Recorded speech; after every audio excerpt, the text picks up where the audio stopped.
फाल्गुन मास के कृष्ण पक्ष की चतुर्दशी तिथि को महाशिवरात्रि का पावन त्योहार मनाया जाता है और इस दिन शिव जी अपने भक्त की सुध लेते हैं, उनकी मनोकामनाओं को पूर्ण कर देते हैं। आप सभी दर्शकों को महाशिवरात्रि की बहुत सारी शुभकामनाएं। भगवान शिव और मां पार्वती की आराधना का महाशिवरात्रि सबसे बड़ा पर्व है। मान्यता है इस तिथि पर ही भगवान शिव और मां पार्वती का विवाह हुआ था। महाशिवरात्रि के दिन भक्त शिव जी के लिए उपवास रखते हैं और इस दिन चूंकि फाल्गुन महीने के कृष्ण पक्ष की चतुर्दशी तिथि है और इस दिन ही महाशिवरात्रि मनाई जाती है और इस बार 18 फरवरी शनिवार के दिन मनाई जाएगी। तो इस दिन सच्ची भक्ति और निष्ठा के साथ व्रत रखने वाले महादेव को प्रसन्न जरूर करते हैं और शिव प्रसन्न भी होते हैं और मनचाही मनोकामनाओं की पूर्ति करते हैं। तो महाशिवरात्रि का यह पावन दिन हर बार की तरह शुभ और मांगलिक कार्य करने के लिए सबसे उत्तम है। खास क्या है, देखिए, अगर हम पंचांग की माने तो महाशिवरात्रि 18 फरवरी को पड़ रहा है और इस दिन शनि प्रदोष व्रत भी हो रहा है। तो धार्मिक मान्यता के अनुसार प्रदोष व्रत रखने से भगवान शिव सभी मनोकामनाएं पूर्ण करते हैं, अपने भक्तों से खुश रहते हैं और इस दिन महाशिवरात्रि भी पड़ रहा है तो इसको शुभ संयोग कहा गया है। महाशिवरात्रि चतुर्दशी तिथि की शुरुआत 18 फरवरी 2023 को रात 8:02 पर होगा। समापन 19 फरवरी 2023 को शाम 4:18 पर होगा। निशिता काल का समय 18 फरवरी रात 11:52 से रात 12:42 तक है और प्रथम पहर की पूजा आप 18 फरवरी की शाम 6:40 से रात 9:46 के बीच कर सकते हैं। द्वितीय प्रहर की पूजा रात 9:46 से रात 12:52 तक के बीच करेंगे और तृतीय प्रहर की पूजा 19 फरवरी रात 12:52 से तड़के 3:59 तक कर सकते हैं। चतुर्थ पहर की पूजा 19 फरवरी की सुबह 3:59 से सुबह 7:05 के मध्य आप कर सकते हैं। पारण आप 19 फरवरी की सुबह 6:10 से लेकर दोपहर 2:40 के मध्य आप करेंगे। हालांकि महाशिवरात्रि के दिन कुछ ग्रहों की चाल भी बहुत ही शुभ बना रहा है इस दिन को। वैसे तो देखिए, इस दिन भगवान शिव की मूर्ति को पंचामृत से स्नान करवाइए, पूजा विधि है महाशिवरात्रि के दिन का। इसके बाद 8 लोट यानी कि आप किसी बर्तन में जल में केसर डालकर 1-2 पंखुड़ी डाल दें और लोटे से 8 लोटा जल शिवलिंग पर अर्पित करें। इस दिन पूरी रात तक घर में दीपक जलाए रखें तो बहुत अच्छा है शिव जी के सामने। चंदन का तिलक लगाएं शिव जी को। बिलपत्र, भांग, धतूरा, गन्ने का रस और जायफल, कमलगट्टा, फल, मिष्ठान, मीठा पान, इत्र और दक्षिणा जरूर अर्पित करें। इसके बाद केसर युक्त खीर का भोग लगाएं। ओम नमो भगवते रुद्राय, ओम नमः शिवाय, रुद्राय संभवाय, भवानी पते नमो नमः मंत्रों का जप करें। इस दिन शिव पुराण का पाठ जरूर करना चाहिए और रात्रि जागरण करने का विधान है।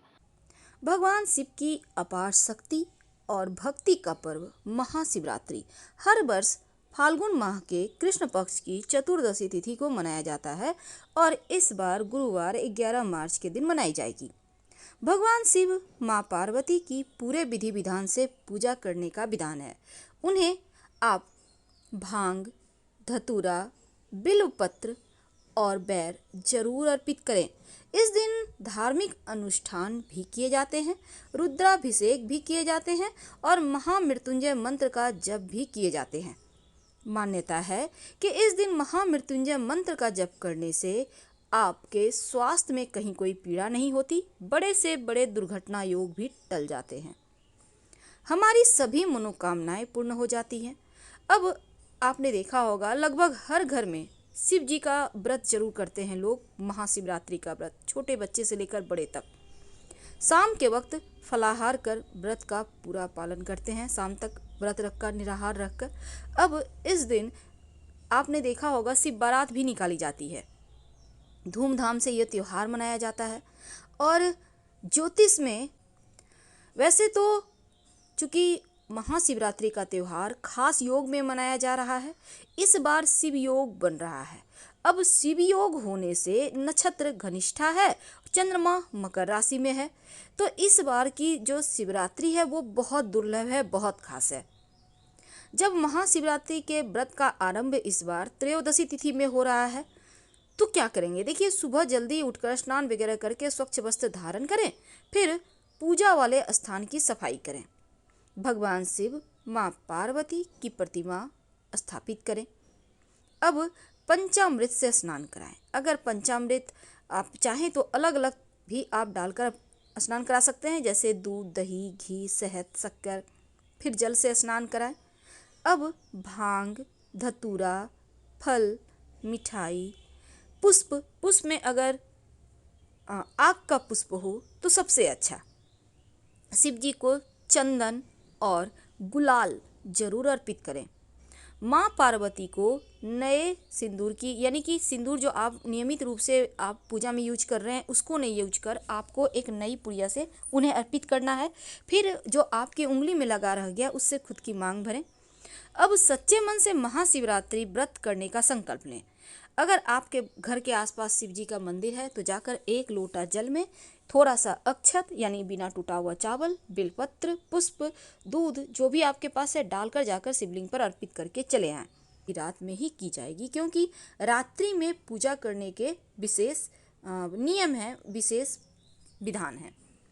तो शिव जी की पूजा में अगर आप बेल का फल उन्हें अर्पित कर पाएं तो ये सर्वोत्तम होगा। इसको हम श्रीफल भी कहते हैं। तो भगवान शिव की आराधना के लिए महाशिवरात्रि बहुत खास मानी जाती है। और शिवरात्रि वैसे तो हर महीने के कृष्ण पक्ष की चतुर्दशी तिथि को आती है, लेकिन फाल्गुन मास के जो कृष्ण पक्ष की चतुर्दशी तिथि है इसको महाशिवरात्रि कहते हैं।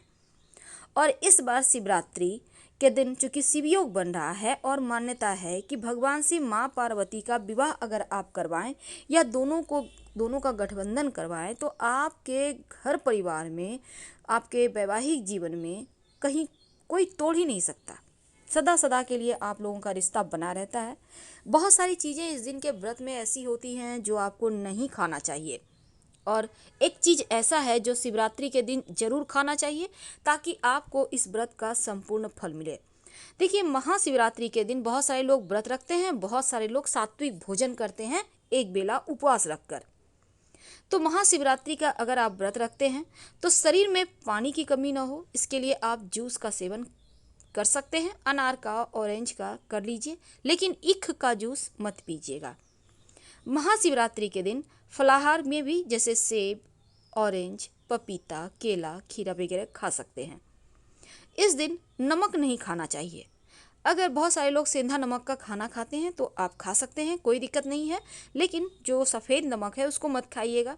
आलू का आप प्रयोग कर सकते हैं, पर जो काला नमक होता है, ब्लैक सॉल्ट, उसको मत खाइएगा। भूल कर भी चावल, रोटी यानी अनाज का सेवन मत कीजिए। आप वैसे तो सेंधा नमक का प्रयोग से आप, बहुत सारे लोग रात में खाना खाते हैं, तो ऐसे में गेहूं तो एक बार खा भी लें पर चावल मत खाइएगा, इस बात का ध्यान रखिएगा। और दही वगैरह खा सकते हैं, कोई दिक्कत नहीं है। मूंगफली, मखाने को आप घी में फ्राई करके भी खा सकते हैं। अब दूसरी तरफ मीठी चीज़ों का सेवन आप जरूर करें। गाजर, लौकी का खीर वगैरह, साबूदाने की खिचड़ी भी खा सकते हैं। इस दिन कुट्टू के आटे का खाना भी बनाया जाता है तो आप उसको भी खा सकते हैं, लेकिन अनाज नहीं खाइएगा। साधारण नमक भी इस दिन व्रत में प्रयोग मत कीजिएगा, सेंधा नमक आप प्रयोग कर सकते हैं। लहसुन, प्याज, मांस, मदिरा भूल कर भी मत खाएं, वरना आपके व्रत का फल आपको कुछ भी नहीं मिलेगा। तो इन चीज़ों का आपको ध्यान रखना है, लेकिन वो एक खास चीज़ जो शिव जी पर अर्पित भी किए जाएंगे और खाए भी जाएंगे। वैसे तो पंचामृत आप जरूर अर्पित करिएगा, और जो नीर है शिवलिंग पर अर्पित करने के बाद उसको उठाकर घर ले आइएगा और उसको प्रसाद के रूप में जरूर खाइएगा। दूसरी बात, इस दिन आपके पास जो भी है आप सात्विक तरीके से खाना बनाते हैं, तो बहुत सारे लोग खाना खाते हैं, आप फलाहारी भी करते हैं, तो आलू का हलवा, शकरकंद बॉयल करके या सिंघाड़े का हलवा, कुछ भी आप खा सकते हैं, कोई दिक्कत नहीं है। लेकिन इस दिन शिव जी के ऊपर, शिवलिंग के ऊपर बैर तो आपको पता होगा, जरूर अर्पित करें।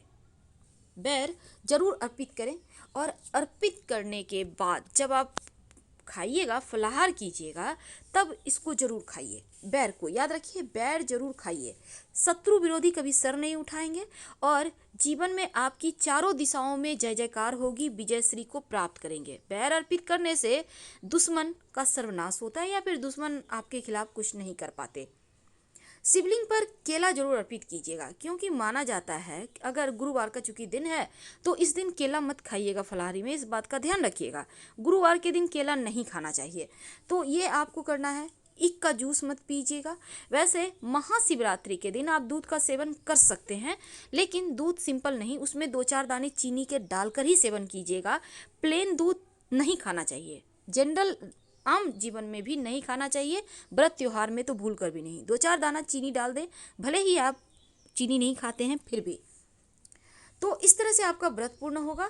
और जब आप फलाहारी करें तो उसमें 2 तुलसी के पत्ते डाल लीजिएगा, ताकि आपका व्रत का फल आपको पूरा मिले। और साथ ही शिवरात्रि के अगले दिन एक छोटा सा प्रयोग आपके गुड लक को बढ़ाएगा। क्या करेंगे? अपने घर के पूजा स्थान पर एक पात्र में थोड़ा सा पानी लेकर बैठे, उसमें अपने हाथों को डालें और नमः शिवाय का कुछ देर जप करें। फिर इस पानी को थोड़ा सा गर्म करें, इसमें इलायची डालें और उसी पानी से स्नान करें, या फिर आप उसको अपने सर पर भी हल्का सा छींटा डाल सकते हैं। इससे आपका भाग्योदय होगा, जीवन की परेशानियां समाप्त होगी। और साथ ही अगले दिन चूँकि शिवरात्रि के रात में शिव जी की पूजा होगी, तो अगले दिन मरजात होगा, तो इस दिन विशेष पूजा जरूर कीजिएगा। और पान के पत्ते से शिव जी की, जैसे दूल्हे का गाल सेका जाता है वैसे ही सेकिए। माँ पार्वती को नए सिंदूर के गद्दी से यानी कि किया से आप उनको सिंदूर लगाइए और वो उसको आप जीवन पर्यंत व्यवहार कीजिए, यानी कि जिससे आप सिंदूर खुद को रोज लगाती हैं उसी में डालकर रख लें और ये माँ का आशीर्वाद होगा। तो शिव जी की पूजा में कुछ वस्तुएं हैं जो नहीं अर्पित की जाती, कुछ चीज़ें जरूर अर्पित करनी चाहिए। तो आज हम फिलहाल तो सबसे अंत में महाशिवरात्रि के दिन 2 चीज़ शिव जी को चढ़ाई भी जाती है और खाई भी जाती है प्रसाद के रूप में। ऐसा नहीं है कि आप चढ़ाकर ही खाना है, लेकिन हाँ, पहली वस्तु है बैर। बैर तो आपको पता है, लेकिन जब आप बैर लीजिएगा तो मीठे पके हुए लीजिएगा, ये नहीं कि कच्चा ले जाके चढ़ा दिया, बिल्कुल नहीं। सुंदर सा देखकर मीठे मीठे बैर कितनी चढ़ाएंगे? 7 की संख्या में, और 7 चढ़ाकर 1 ले आइए और प्रसाद के रूप में खाइए। वैसे आप अलग से भी बहुत सारा चढ़ा सकते हैं, लेकिन आपको बैर लाना है और खाना है। और मंजरी भी शिव जी को चढ़ाइए और थोड़ा थोड़ा सबको ही खाइए। हर हर महादेव।